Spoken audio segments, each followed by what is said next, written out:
Svet okolo nás je nám dôverne známy. On by ale taký nebol bez náboženstva našich predkov. Táto viera dovolila vzniknúť najkrajším architektonickým skvostom našej vlasti a vlastne celej Európy.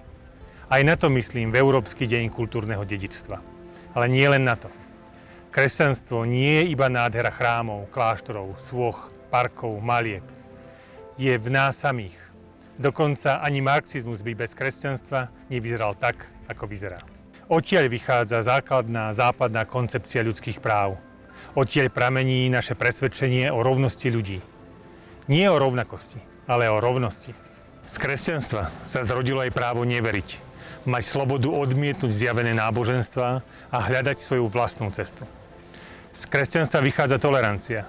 Vždy si to treba pripomenúť. Aj počas volebnej kampane, keď sa niektorým zdá vhodné útočiť na vieru či presvedčenie iných. Tieto útoky možno nakrátko pomôžu volebnému zisku, ale nakoniec rozdelia náš národ.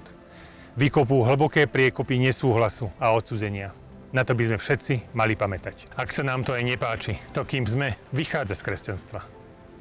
Vďaka kresťanstvu tu máme slobodu a rešpekt jeden k druhému. Vážme si to.